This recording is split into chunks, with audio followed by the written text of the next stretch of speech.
Good morning, everyone. It is Mo from Mo in the Deep End, and it is Wednesday. We have made it to hump day. Fry is sleeping in his bed. I don't know if that portends like another month of crazy. I don't know if he's a reverse groundhog. So if he's sleeping in his bed, that means that, another level of crazy is coming because it's out of normal. So if he starts like sliding out, I think we're going to be okay, guys. Good morning, Eris. Thank you for being you and doing all of your Modly Mod stuff. Good morning, Christine and Cool Gamer and John and JKD Buck and Erin Olivia. Our first Jess Brubery. Our first couple stories are all about our lovely, our most wonderful, our sunshine law state, Florida men, even Florida men on loan. A drunken wacko struts completely naked in Florida airport, tries to breach security. Well, at least he was unarmed or cocked and loaded, depending on how you look at it. Dennis Heaton, so am I. I am hoping that the Supreme Court takes a look at it and sees it as complete bunk. But yeah, it's a scary world now for parents. You can't put your kids in a box if they're acting up, and apparently, you have to keep tabs on them at all times. The TSA didn't have to ask this guy to remove his shoes. Oh, so he went full nudist. If you were on, Sal's stream last night excuse me, with the,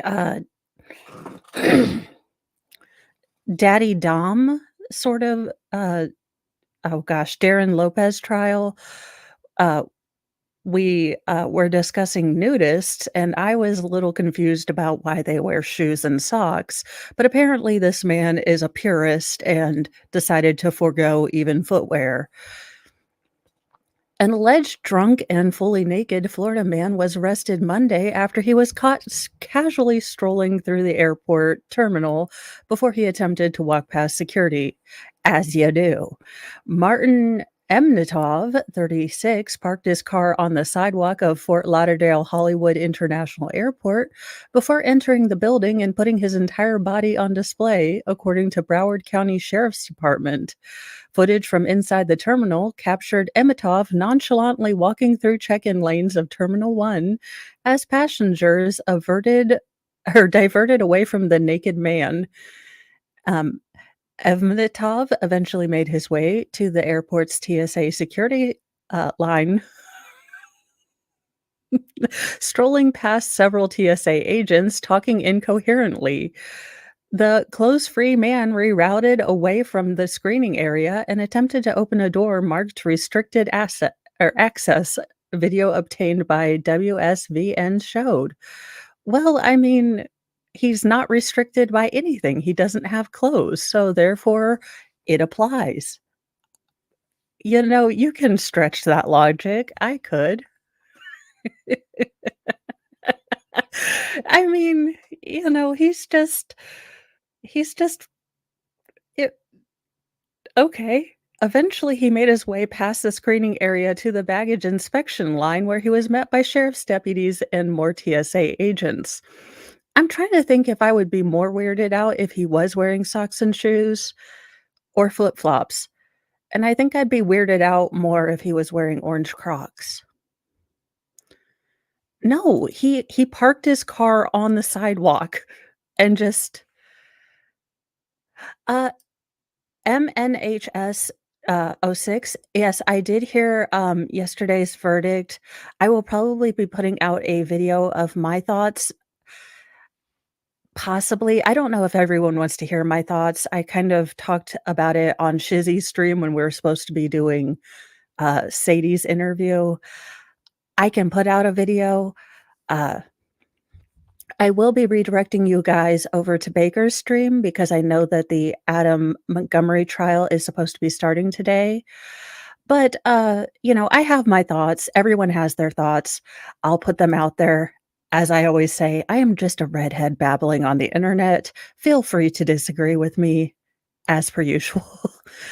Uh, Yeah, I think I'd be much more weirded out if he was wearing orange Crocs. And I do have spam. Oh, yes. He's just from what I've gathered, and I haven't watched the stream, so I don't wanna talk out of turn, about things that I haven't fully known, or don't fully, have heard from the source, but covering trials is a lot of work, and it takes a lot of time, and he's still a practicing lawyer, so I can imagine that this this trial was incredibly time-sucking, and he did a wonderful, wonderful job, and he knows so much about this, but, for right now, with the amount of people he has, unless he gets to Nick Rekieta levels or things like that, the time, money kinda thing, along with all of his, life regular duties, just isn't there yet. So I think he'll still be doing other streams, but just watching a trial takes so much out of you. You wouldn't think it does, but it really does. So I think that's fine. I think everyone kind of needs a break once in a while, and having boundaries and things like that is really good.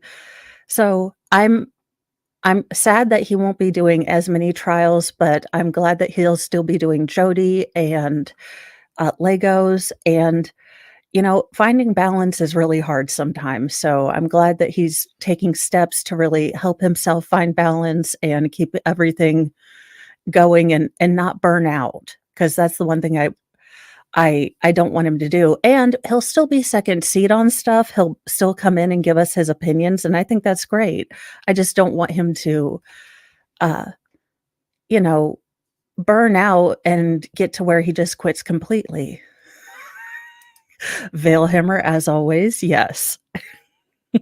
So I don't think he's stepping away completely, but I think it does get very taxing, and that's why I had to step away from doing solo trials, because I just don't have the time to devote to them, which is why I generally like going on other people's streams when they invite me. Yes, Baker, he's a beautiful, majestic peacock, and he needs to spread his wing. He'll always have homes on many channels when he gets the urge. You're right. Let's see. Now I want video of the naked takedown, the naked rear choke, if you will. It is a wrestling move. I swear to God, I looked it up. Law enforcement officers were able to subdue Emmetov. He allegedly began resisting arrest, but was eventually taken into custody. Good morning, reindeer, Broken Baker, Veilhammer, Old Line Red, Greedy Bloke, AC Wildflower, MNHS6, Giraffe Gal. Thank you very much for joining us this morning. Footage captured the man being bent over the baggage conveyor belt as at least 2 Broward County Sheriff's deputies detained him, according to video obtained by Local 10. Uh, Evmetov was handed a slew of charges, including resisting arrest with violence, battery on law enforcement 2 times, and exposure of sexual organs, according to court documents. He was also charged with a misdemeanor, disorderly conduct, and disorderly intoxication. You put a dude in a rear naked chokehold when he tried to hit on you once. You know, I really do wanna learn Brazilian jiu-jitsu, but I'm worried that I won't be able to handle it, but it looks like so much fun. He was booked into the Broward County Jail on a $3,500 bond. Evmetov was banned from the airport due to his nude antics. I'm giving a no return to the Fort Lauderdale Hollywood International Airport, the judge told Evmetov during his court appearance on Tuesday morning, along with his ban from the airport. He was ordered to undergo mental health screenings and told to not ingest alcohol or other drugs. Uh, is this considered suspicious behavior? X account on Only in Dale wrote along a caption alongside the bizarre video. Did they ask about absence of tan lines? Florida, one comment said. Did the metal detector go off? Another person asked. Evmatov is not the first person to show off more than or the general public wanted to see inside Fort Lauderdale Airport. Fort Lauderdale just needs to look. This is a marketing opportunity, Fort Lauderdale. You need a nudist. You need a nudist section. You can become the first nudist airport. Now you're going to need a lot of Clorox wipes. But I'm just saying, it's a marketable opportunity. Fort Lauderdale, land of the nudes. I mean, work on the slogan. Obviously, that was a first attempt, but there you go. In September, a Reddit post went viral after it displayed a woman in a orange halter neck dress waiting in a line for Spirit's airline flight. Oh God, not Spirit. Seemingly oblivious that her clothing had been hiked up her bare backside. Quote, only in the effing airport, Spirit Airlines, a fellow passenger filming the woman could be heard saying about the odd spectacle unfolding in front of her. In a Florida transplant or just a Florida rental man, a New York man was arrested after joyriding in a pickup truck in the Florida surf, as you do. Now, don't you guys worry, they're going to put the truck in a big old bowl of rice, and I'm sure it'll dry out just completely. Good Lord, I don't know. I don't know what you do if a car goes in seawater. I'm sure it's not good for the engine, but I am not a carologist. A New York man's joyriding trip among the Florida surf was cut short by police after he deliberately circumvented a closed gate to drive on the beach. The event, which was caught on camera, captured Jason Brzezinski, 49, driving his Dodge Ram pickup truck on the shore of New Smyrna Beach just before 9 a.m. on Tuesday morning. A press release from Volusia County Sheriff's Office said that, Jason passed a closed beach access gate, which was closed. Let me get my pen. As I move it. Thank you, T-Rex Trucking.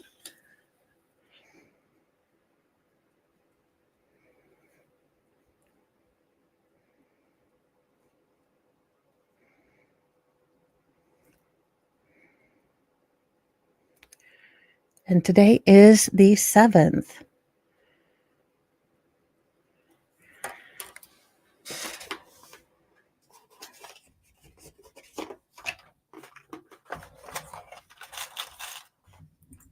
Friberto is worn out because he's been up since 3 helping me dig for stories, I think.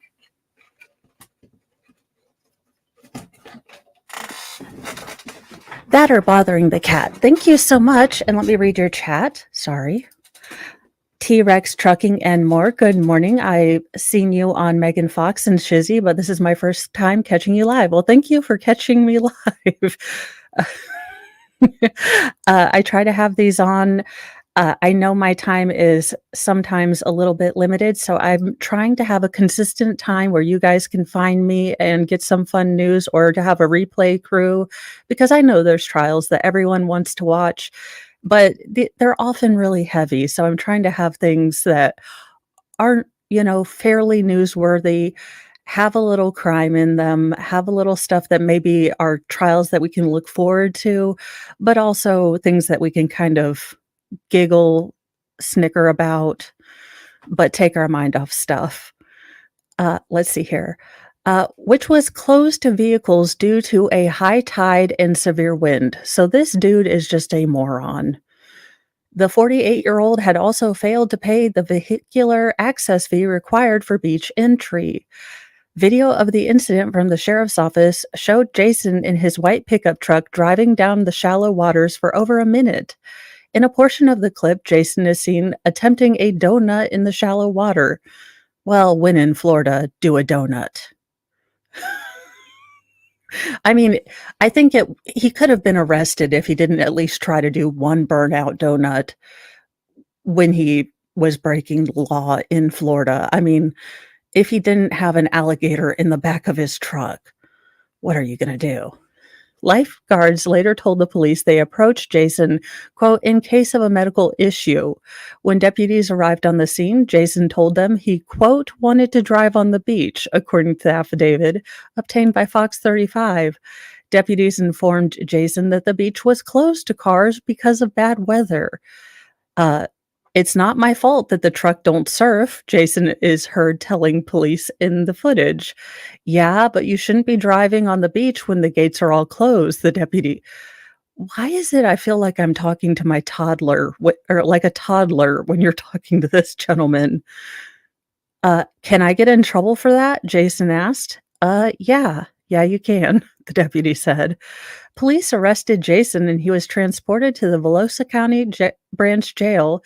He was charged with a violation of Volusia County Ordinance 20-174, subsection 8, the failure to pay vehicular access fee, and was held on a $200 bond. If he's married also, he probably got home and his wife did one of these things and was like, "Are you kidding me?" And just for expert, things you did not know about spam. Just for you. Spam, spam, spam. Is there any food product in existence that's been more mocked than spam? Twinkies, possibly. But deep down, everyone secretly loves Twinkies. We can't say the same for spam. When it comes to spam, you either love it or hate it. And it's actually one of the most fascinating food products out there with a long, wild history. We've assembled a few facts that you probably didn't know about this legendary lunch meat. Spam, or officially Spam, was introduced by Hormel Food Corporation in 1937. At the time, the fact that meat could be kept fresh for years by canning it was incredibly novel. It was rationed to troops during World War II, and uh, the GIs exposed to the canned meat largely didn't want to have anything to do with it, except the British. Those on the Pacific Front fell in love with it, and it's still extremely popular there to this day. After the war, Hormel launched a massive publicity campaign for the canned ham, recruiting a group of former servicewomen who they dubbed the Hormel Girls. Oh my God, they had e-thoughts promoting. They had their times e-thoughts promoting spam. Do you like my boobs? Also spam. Oh, to tour the country promoting the product. By 1948, the group had swelled to 60 women and a 16-piece orchestra. They were given a radio show which aired until the group disbanded in 1953. Spam has kept a relatively low profile since then, living out its lengthy shelf life in the canned food section of supermarkets and convenience stores worldwide, while keeping its cult following strong and continuing to fend off canned meat competitors like Treat. Look, this is a spam household. We will not be bringing Treat into this house.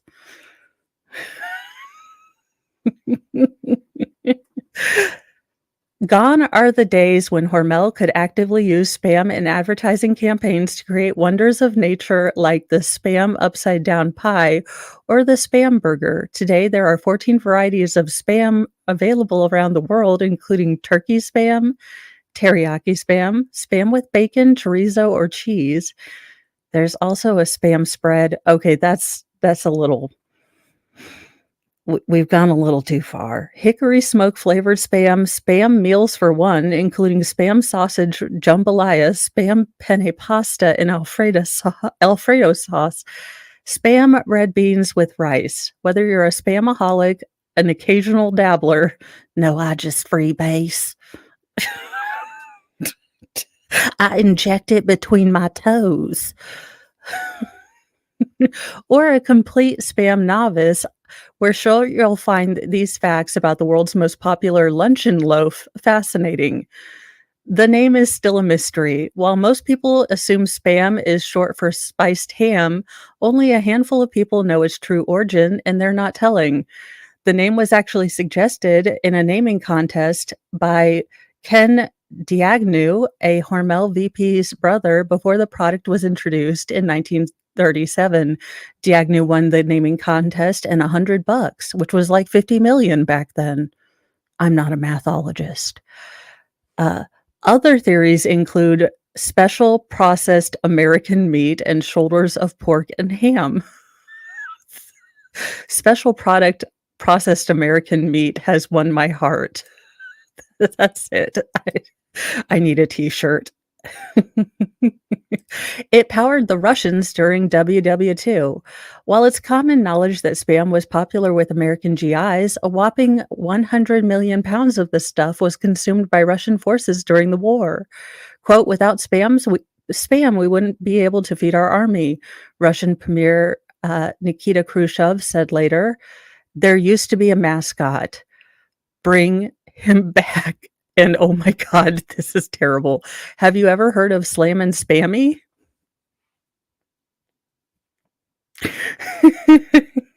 He was a machine force multiplier toting, bomb hurling, angry faced pig introduced by Hormel to support the war effort and showed up on everything from clothing to bomber. I know, we need him back. Bring back Spammy. Spammy, come home. Hollywood, I implore you. This is the feel good story America needs. Spammy, come home. And he takes out the commies. The amount of product produced is insane. A whopping 400 or 44,000 cans of Spam or 33,000 pounds are produced every hour worldwide to be consumed in more than 40 countries. That's a whole lot of Spam. It's no mystery meat.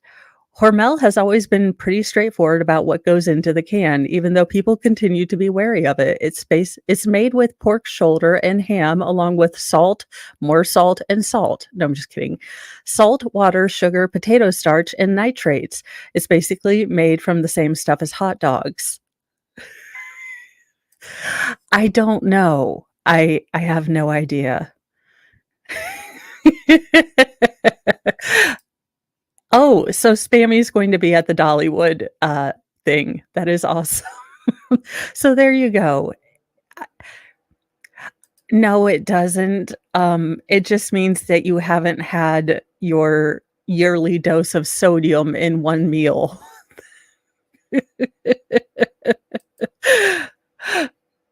Let's see, in other news, America gets dumber. Bachelor's Joey, whatever his name is, confuses Gypsy Rose Blanchard for Ruth Bader Ginsburg. Now, I will be the first to admit that I confused Gypsy Rose Blanchard for Gypsy Rose Lee from, Gypsy the musical. They're two very different people. But Ruth Bader Ginsburg, the notorious RBG, are you kidding me? And this is why when you vote me in as your president, my first act will be to disband the Federal Bureau of Education, because what the hell? Current bachelor Joey, whatever his name is, confused Gypsy Rose Blanchard for Ruth Bader Ginsburg in a mortifying new video. Joey, 28, made the unbelievable mistake while playing a Betches game called How Online Are You?, in which he had to guess the names of famous people and viral memes. When a picture of Blanchard, who spent 8 years in prison for the unaliving of her mother, flashed on the screen, the reality TV star exclaimed confidently, "I know who this person is." And he said, "It's Ruth, isn't it?" He's asking, "It's Ginsburg or Ginsburg, right?" Something like that. Am I wrong? Despite confusing the convicted felon for the trailblazing Supreme Court justice, Joey ultimately proved that he did in fact know who Blanchard was, even if he couldn't remember her name. I know she had something happen where she went to jail because of her mom, he explained. Oh, and you're so tanned too. Season 28 lead seemed a bit embarrassed after production team told him the right answer. Ruth Ginsburg? I don't know what I'm saying, he said with a laugh. Blanchard 32, we know what she did. I'm not giving this woman any more airtime. And we all know Ruth Bader Ginsburg because she was alive since this country was created. So there you go. But yes, America is getting dumber, which is why I will be disbanding the Board of Education. In other news, prosecutors behaving badly. From Baltimore, who'd have thunk it? Former prosecutor for Baltimore convicted of mortgage fraud. Hey, you gotta watch this. I mean, they just put like 80 bajillion new IRS agents on the case and gave some of them force multipliers. Make sure you're taught your I's and cross your T's on your taxes this year. Not financial advice, just more like friendly nudging. A former top prosecutor for the city of Baltimore was convicted Tuesday on one count of mortgage fraud, concluding a lengthy criminal trial in which Marilyn Mosby testified she has unwittingly made false statements on loan applications to buy two Florida vacation homes. The jury announced a split verdict Tuesday evening after deliberating most of the day, finding Mosby not guilty on the second mortgage fraud charge, the Baltimore Sun reported. She was previously convicted on 2 counts of perjury in a separate criminal trial that took place in November. Dang. Well, I hope she gets bail reform.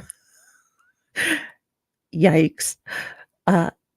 She hasn't been sentenced in either case. The federal criminal charges stemmed from allegations that Mosby claimed a COOF-related hardship that made easy withdrawals from her retirement account and used that money for down payments on the Florida properties. Prosecutors alleged she repeatedly lied on mortgage applications. Okay, well, it's going to be a normal day. Fry's back to showing his bits. It'll be fine. Fry, seriously, must we do only Fry fans every day? I feel like we mustn't, but oh, for the love of Cheetos. Down, down. I'm just trying to get your bits and pieces. It's not only fries.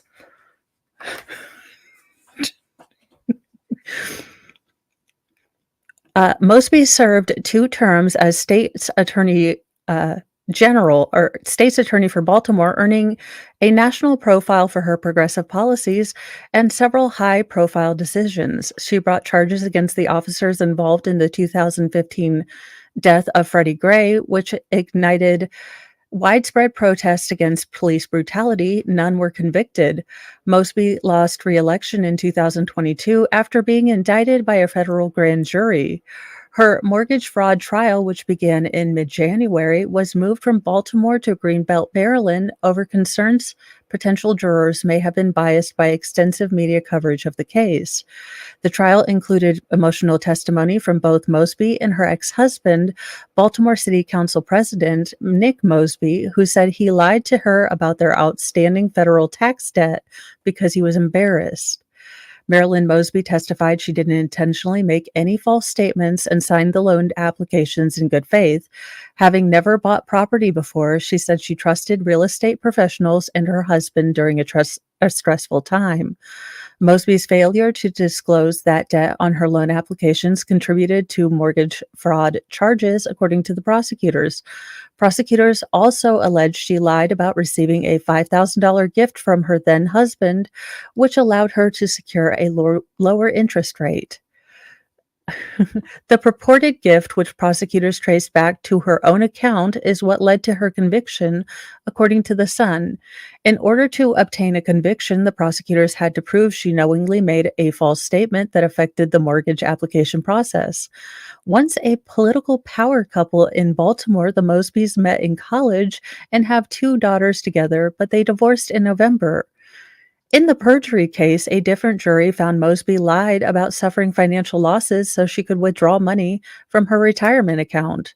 Her defense initially condemned the prosecution as rooted in political or isms, but a judge later found those assertions invalid. During her tenure as state's attorney, Mosby received national recognition for her policies, which included a decision to stop prosecuting certain low level crimes, a practice her successor has since reversed. Yeah, because it became murderopolis. No one goes to Baltimore because it became, you know, very, very dangerous. Because when you let crime flourish, crime flourishes. When you let people get away with things, they tend to test their boundaries even more. If you have a toddler and you let him, say, stand on a chair, and jump around, well, then he's gonna try to put a stool on the chair and see if he can jump down from that. Pretty soon he's on top of cabinets. I mean, it's the same general principle. If you don't correct a behavior, it just boundaries get pushed. I don't know how this is a difficult concept, but apparently it is. I generally stay away from things like this, but this was just too damn funny. A US prawn actor who advocates for Palestinians visited Iran on a trip unacknowledged by Tehran. Now, I can only tell you that she's probably not gonna have a good time if she goes into Tehran because, they don't look highly on women doing the prawn, if you will. But sure, ma'am, go ahead. I'm sure you're gonna learn them all the feminism. An American prawn actor who has advocated for Palestinians online during the whole shenanigans visited the former U.S. Embassy in Tehran, which was abandoned after the 1979 hostage crisis. The visit by Whitney Wright as Iran imprisons Nobel Peace Prize laureate and women's rights activist Narges Mohammadi sparked heated criticism of the country's crackdown on women since the 2002 death in police custody of Mahsa Amini, and the nationwide protest it sparked. Wright filmed herself throughout Tehran despite her work in Prawn, exposing her in theory to criminal charges that carry the unaliving penalty. Wright did not respond to requests for comment from the Associated Press, but had remarks on social media. She described the US Embassy as a place she, quote, had to visit. Yeah, where places that are not on my bucket list to go? Tehran. You know why? Because I'm a whole lot mouthy. I kinda know that about me. I kinda know I'm a whole lot mouthy, so I'm like, places not to go. Tehran.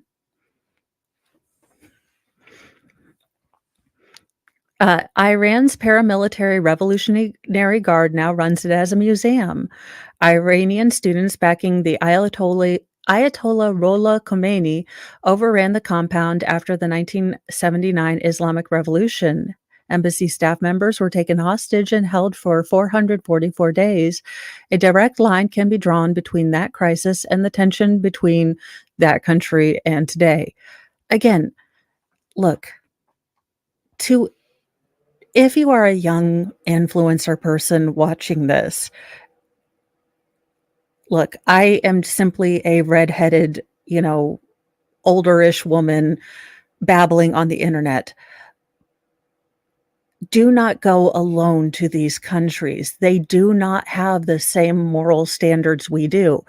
Good or bad, you don't have the same rights. Read about these countries. If you do, You do not have the same safety that you have here, and you are gambling with your safety. That's all I'm gonna say. It this is such a terrible idea. Don't do this. I don't care if you're doing prawn or anything like that. Don't go to Tehran. What is wrong with you?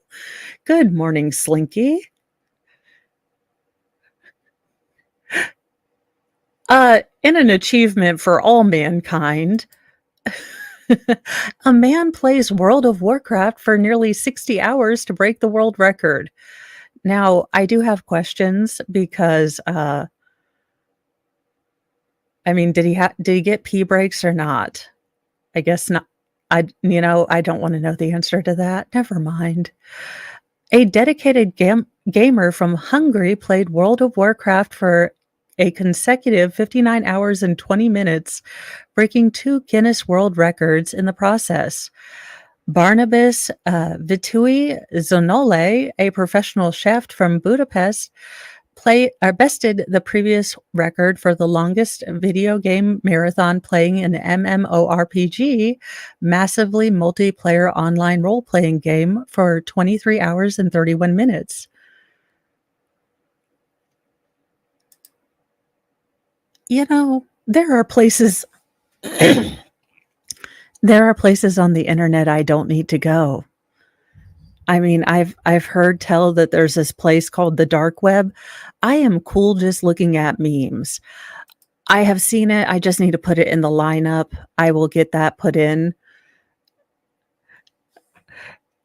I know you're going to be very shocked, but my mug says it or my Tumblr says it all. I don't have ducks or a row, I have squirrels, and they're everywhere.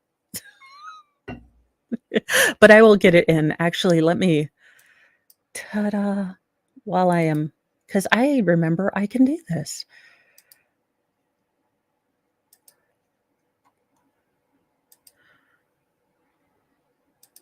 Should pull it up.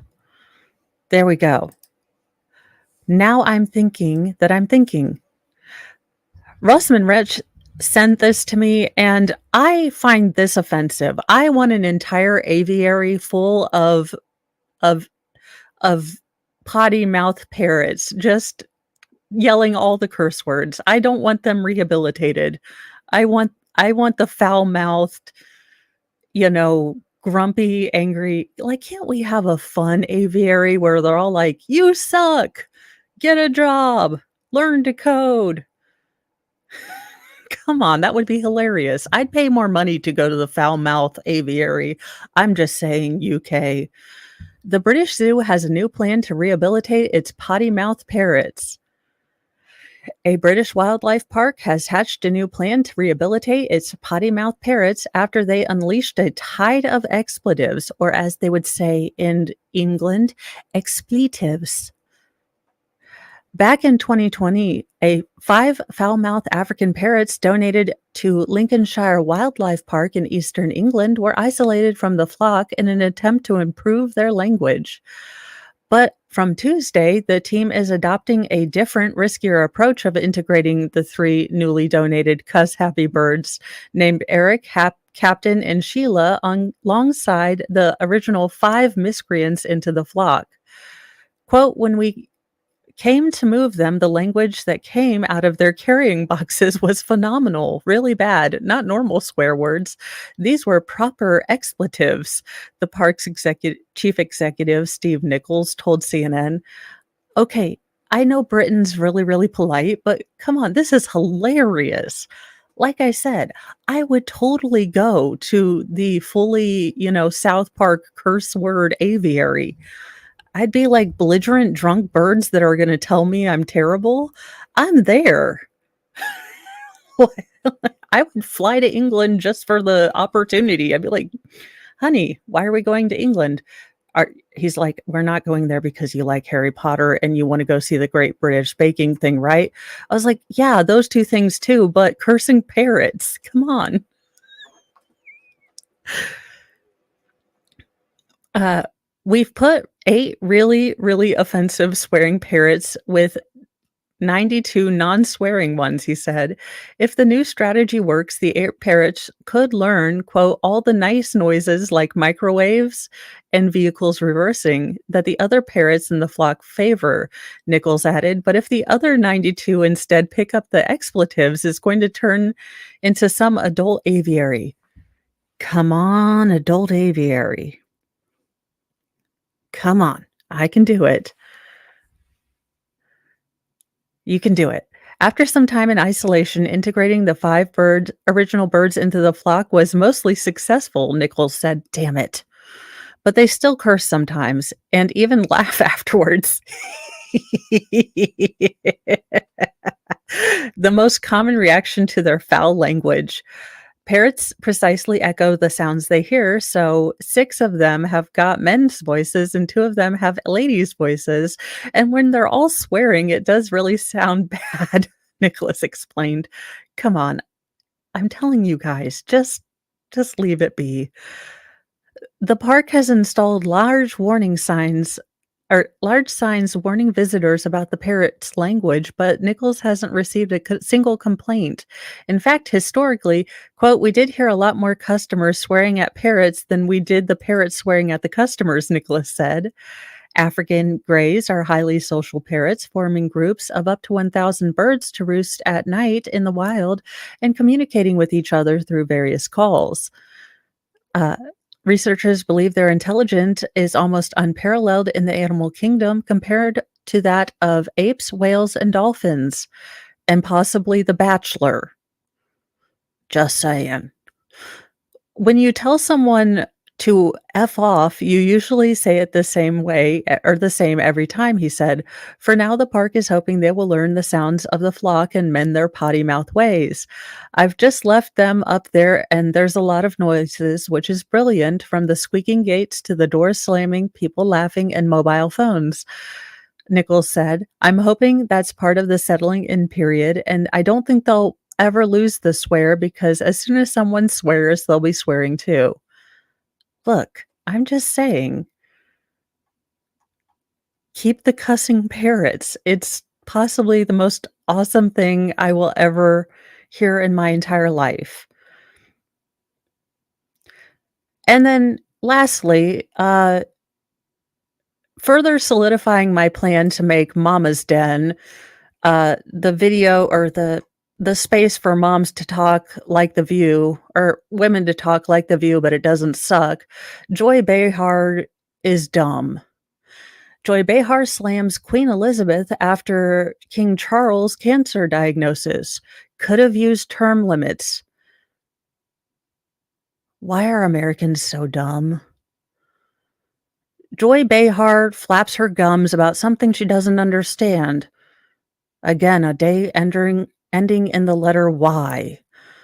Joy Behar bashed the late Queen Elizabeth II for spending 70 years as Britain's longest reigning monarch Tuesday on The View amid King Charles' cancer diagnosis.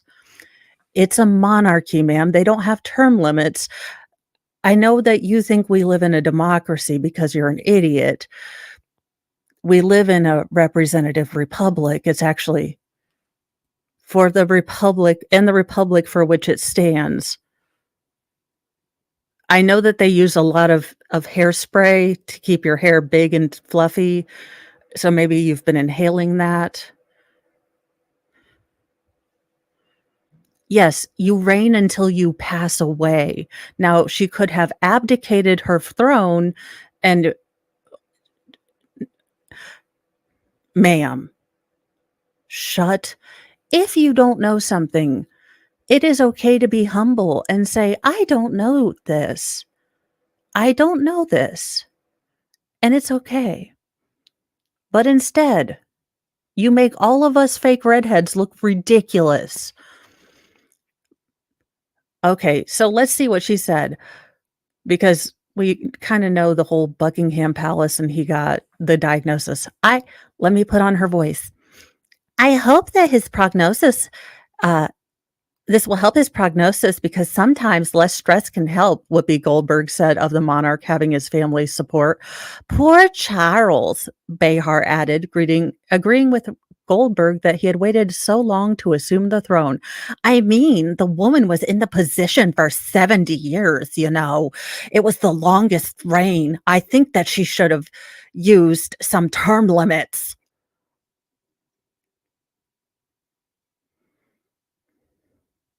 You know, from an American, I apologize for Joy Behar, and we would like to gift her to your country free of charge.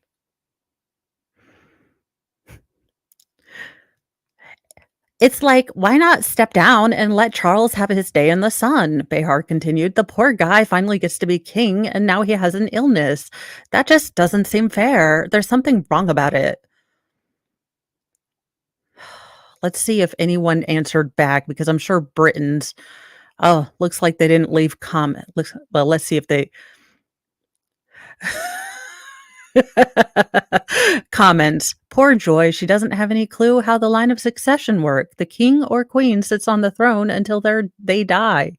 Then the heir, the next in line to the throne, becomes king or queen. Whoopi, honey, can you explain? Please explain that to Joy. If you can, if you can't, call Megan. Joy Behar is 81. Who is she to advocate for term limits? I don't see her resigning. I never have seen the show, but I think her retirement is way overdue.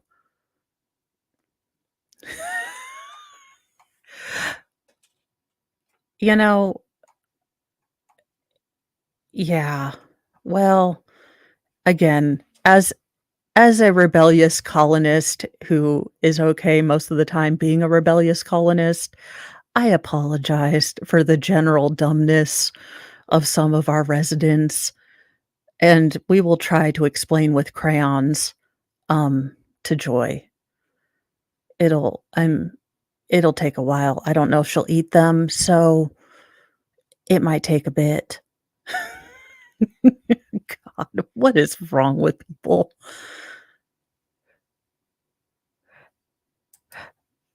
In our last bit of news, because this happened in my home state, man claimed girlfriend attacked because he wasn't cutting onions correctly. Yeah, there is a correct way, but I don't know that that's worthy of an attack. Police say he, stabbed her in the back and staged the scene. Yeah, generally, if you're getting attacked, it's not, she isn't stabbing you from behind herself, sir. Do better. A 60-year-old man in Indiana was arrested over the weekend for unaliving his girlfriend, allegedly stabbing the woman to death, then setting up the scene to make it appear as though he was acting in self-defense. It's a bold strategy, Cotton. Let's see how it works out for you. Charles Michael Calvert was taken into custody on Saturday and charged with one count of murder in the fatal stabbing of Marsha Linsky, court records obtained by Law and Crime show. According to a probable cause affidavit obtained by law and crime officers with Allen County Police Department. Now, you will note that Allen County is the county that Judge Gull from the Richard Allen case presides over. So, no, probably not.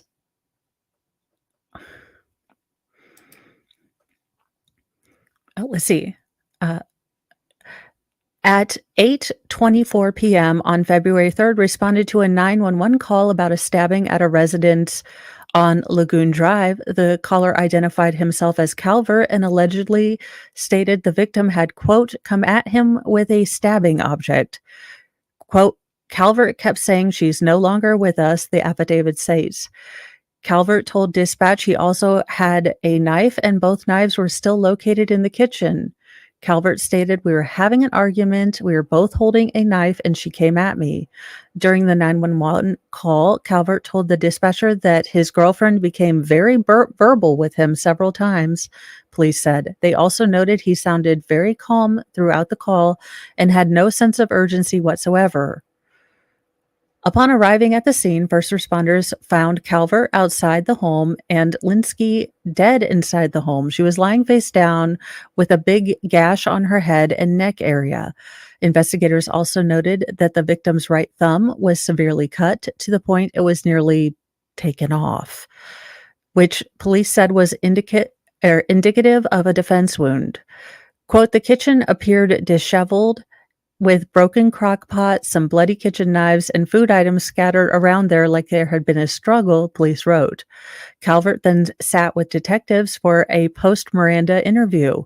Without a lawyer, you dumb dumb.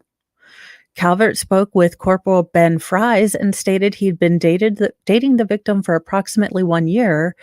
He stated that the victim got very aggressive. He was cutting onions, and the victim stated he wasn't doing it correctly.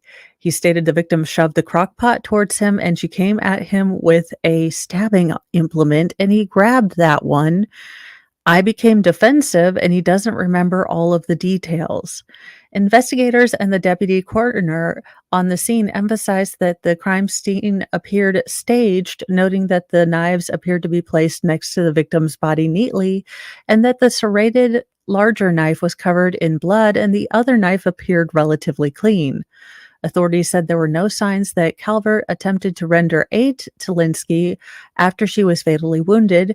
In addition, there was an onion peel in the garbage. Police said that they did not observe a chopped up onion. You didn't even chop up an onion, my dude. My dude, you did not even chop up, you didn't even put like dried minced onions in a crock pot? My dude. Police also said there was evidence indicating that Calvert had showered and changed clothes after fatally stabbing his girlfriend, including a set of bloody clothes and a pair of eyeglasses with blood splatter on them, and a red substance that appeared to be blood in the master shower. Going back to the 911 call, investigators also emphasized that Calvert repeatedly claimed that his girlfriend had been acting strange before the stabbing. The defendant tells the dispatcher she parked her car outside of the garage. She never parks her car outside. The affidavit states she brought bleach today. She never buys bleach. In the year I've been with her, she's never bought bleach. Calvert is being held without bond in the Allen County Jail. Sir, you could not even cut up the damn onion. You are the worst setter-upper ever, and you're also a douche for doing this. I cannot with you, sir. You're gonna say you guys had a massive fight over how you were cutting onions, and you couldn't even have an onion cut up, but you managed to get yourself a shower, change clothes, not put the said clothes in wash machine. You know, for her family's sake, I'm glad he's a really dumb criminal, 'cause he needs to go straight to Snake Island. Yep. On the pinky and brain bell curve, he is much more the pinky. Those are the stories for this morning, you guys. Remember, I am sending you over to Baker. I think they are doing something for the case. So that is the Adam Montgomery case. I know that's going to be a bit of it's going to be a really hard trial because it does involve a kid. So I will keep trying to find fun and silly stories and, stories with a bit of an edge, but we can kind of keep our minds off of things because that's going to be a pretty tough trial. I will see you guys in a little bit. Have a wonderful day. Say something kind to yourself. Say something kind to someone else. You never know when that might be the first kind thing they've heard in, quite a while. Have a great day, and I will see you soon. Bye, guys.